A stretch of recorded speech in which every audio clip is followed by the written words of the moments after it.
Kitchen code ప్రేక్షకులకు నా నమస్కారం. ఏంటి ఎప్పుడు ఒకేలాంటి చికెన్ ఫ్రై చేసుకొని బోర్ కొడుతోందా? అయితే ఒక మంచి అపిటైజర్ హైదరాబాద్ ఫేమస్ చికెన్ 555 చేసుకొని తిని ఎంజాయ్ చేద్దామా? మరి రెసిపీలోకి వెళ్దాము.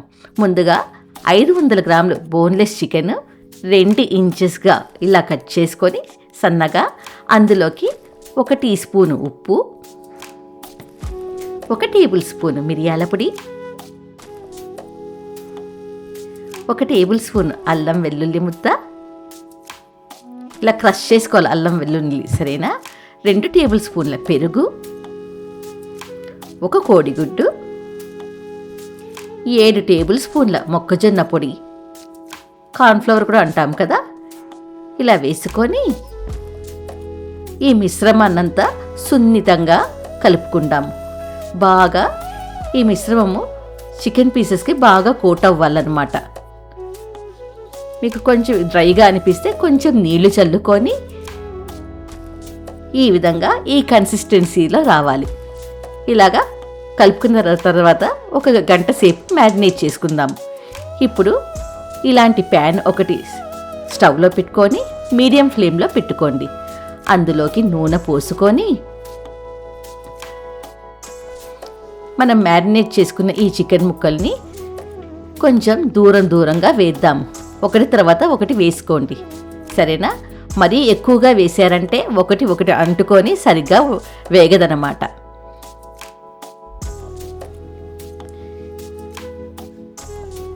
ఇలాగా 2 నిమిషాలు వేగిన తర్వాత మరుపక్కకి తిప్పుకుందాము. చూసారా, ఇలాగా గోల్డెన్ ఫ్రైగా వేగాలన్నమాట. ఇలా గోల్డెన్ కలర్ వచ్చిందనుకోండి, చాలా బాగుంటుంది మీ చికెన్. ఇలాగా గోల్డెన్ కలర్ అయితేనే ఒక బౌల్లోకి ట్రాన్స్ఫర్ చేసేసుకొని, అలాగే మిగతా చికెన్ ముక్కల్ని కూడా మొత్తం ఫ్రై చేసుకొని ఒక బౌల్లో పెట్టుకోండి.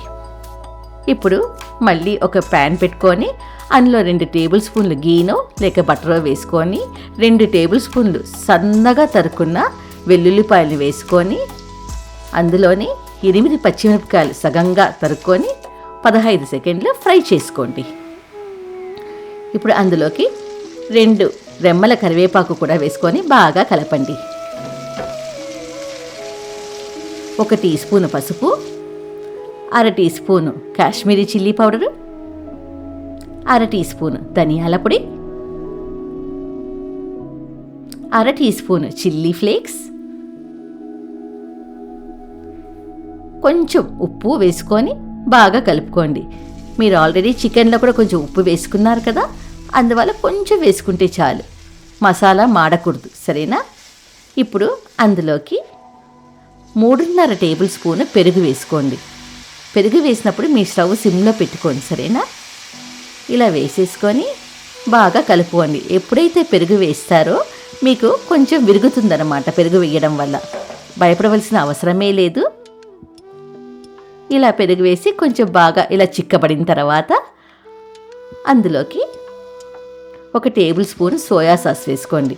సోయా సాస్లో కూడా ఉప్పు ఉంటుంది, అందువల్లే మిమ్మల్ని కొంచెం ఉప్పు వేసుకోమన్నాను. ఇలాగ ఈ మిశ్రమాన్నంతా బాగా కలుపుకోండి. మసాలా బాగా చిక్కబడుతూనే మనం వేయించుకున్న ఈ చికెన్ ముక్కల్ని అందులో వేసుకొని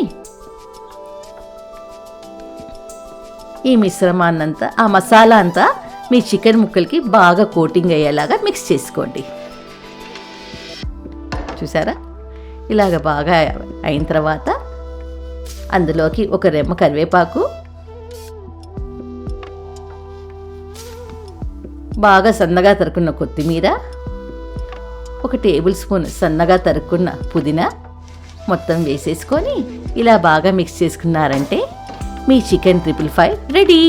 ఇదొక మంచి అపిటైజర్ గాను స్నాక్ గాను చాలా బాగుంటుంది. మీరు మీ కుటుంబ సభ్యులు చేసుకొని ఎంజాయ్ చేయండి. మరి మీ కమెంట్స్ని కమెంట్స్ బాక్స్లో పెట్టండి. మరి సబ్స్క్రైబ్ చేయడం మర్చిపోకండోయ్. మళ్ళీ నెక్స్ట్ వీడియోతో మీ ముందుంటాను. మీ మీనాక్షి.